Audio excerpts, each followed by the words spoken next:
Good morning student.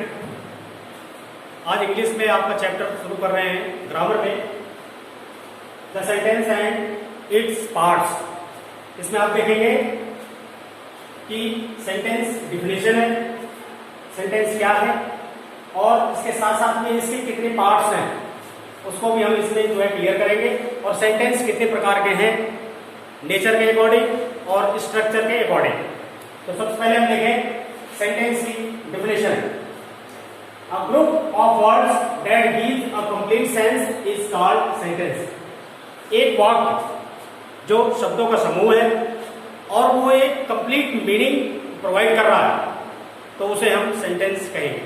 आइए देखें, यहां पर हमने दो सेंटेंस लिखा है। स्टार्स इन द स्काई, ये भी अपने आप में एक वाक्य है। और उसके बाद है दूसरा, there are numerous stars in the sky. अब इन दोनों सेंटेंस में हमें डिफरेंट करना है कि कौन सा सेंटेंस कंप्लीट मीनिंग प्रोवाइड कर रहा है। तो इसमें देखें stars in the sky. Stars in the sky means आकाश में बहुत से तारे, लेकिन नेक्स्ट वाला जो हमारा सेंटेंस है there are numerous stars in the sky, ये सेंटेंस पूरा मीनिंग हमको दे रहा है। इसका मतलब हुआ कि यहां पर आसमान में कितने तारे हैं। नेक्स्ट पॉइंट है, a sentence usually contains two elements. एक सेंटेंस में यूजुअली टू एलिमेंट्स होता है, यानी टू पार्ट्स, और ये टू पार्ट्स बन करके कंप्लीट सेंस प्रोवाइड करते हैं। अब वो एलिमेंट कौन से हैं? Subject and predicate. एक सेंटेंस में एक सब्जेक्ट का और एक प्रेडिकेट का होना बहुत ही कंपल्सरी है। आइए इसको देखें। Meera and Radha speak English well. Meera और राधा अच्छी इंग्लिश बोलती हैं। अब इसमें हम देखेंगे कि हमारा सब्जेक्ट कौन सा है और प्रेडिकेट कौन सा है। हर सेंटेंस में डूअर जो वर्क करने वाला होता है वही सब्जेक्ट है। तो इसमें मीरा और राधा इंग्लिश बोलने का काम कर रही है। मीरा एंड राधा। उसके बाद फिर हमारा ये पार्ट बचता है जो कि आता है प्रेडिकेट में। इसमें क्या है? वर्ब है और ऑब्जेक्ट है और एडवर्ब। ये आपका प्रेडिकेट है और ये सब्जेक्ट है।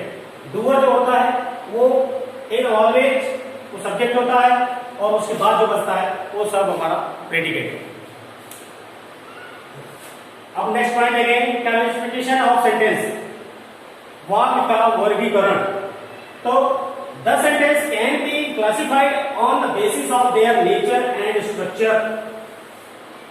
कोई भी सेंटेंस अपने नेचर और स्ट्रक्चर के माध्यम से अलग किया जा सकता है। सेंटेंस दो ही जो है प्रकार के होते हैं, या तो स्ट्रक्चर के अकॉर्डिंग होगा और या तो नेचर के अकॉर्डिंग। तो अभी हम देखेंगे नेचर के अकॉर्डिंग।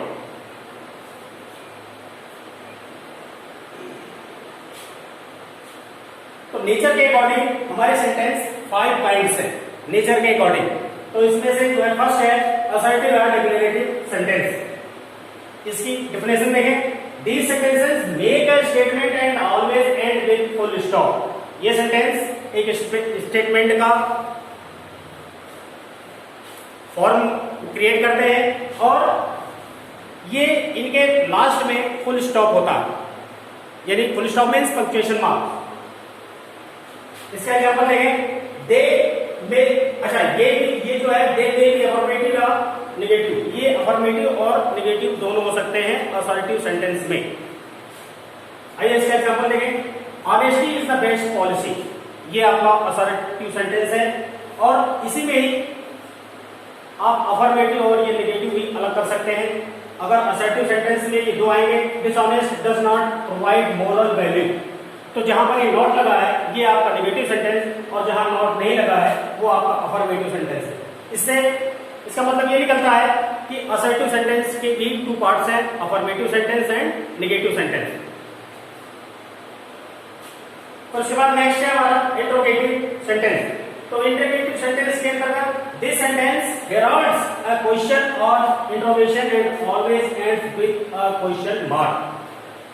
ये सेंटेंस हमारा क्वेश्चन पूछता है, इंट्रोगेशन करता है, और इसकी सबसे बड़ी रिकॉग्निशन है इसका जो है क्वेश्चन मार्क के लास्ट में जो है क्वेश्चन मार्क लगा होता है। आइए देखें उदाहरण। Do you teach French? क्या आप फ्रेंच ही पढ़ा सकते हैं? इसका एग्जाम्पल भी दिया हुआ है और इसमें जो है क्वेश्चन मार्क दिया हुआ है, इसका मतलब ये इंट्रोगेटिव सेंटेंस है। नेक्स्ट है why are you making a noise? इसमें भी जो है क्वेश्चन मार्क। नेक्स्ट है इंपरेटिव सेंटेंस, आदेशात्मक वाक्य। इसके अंतर्गत देखें the imperative sentence gives meaning of request, advice, suggestion, warning, order and command. तो ये सारी चीजें request, advice, suggestion, warning, order and command, ये सारी चीजें इसकी जो है रिकॉग्निशन है और इसके सेंटेंस में ये सारी चीजें ये आती है। अब इसके एग्जांपल देखें। ओबे योर टीचर, अपने टीचर की आज्ञा को मानो। ये कौन सा है? इसमें जो है ऑर्डर दिया जा रहा है और एक तरीके से एडवाइस भी है। नेक्स्ट है please give me your phone, इसमें रिक्वेस्ट किया जा रहा है कि आप मुझे अपना फोन दीजिए। तो ये कौन सा सेंटेंस हुआ? Imperative sentence. नेक्स्ट है ऑप्टेटिव सेंटेंस, इच्छात्मक वाक्य या इच्छा सूचक वाक्य। इसको देखें the sentence which explains a prayer, इसमें प्रार्थना की जाती है। कीन विश, एक उत्सुक इच्छा का प्रकटीकरण होता है। एंड कर्स, और इसमें अभिशाप भी दिया जाता है। तो ये सारे सिम्टम, ये सारे जो लक्षण है ये ऑप्टेटिव सेंटेंस है। इसका एग्जांपल देखें may God bless us all.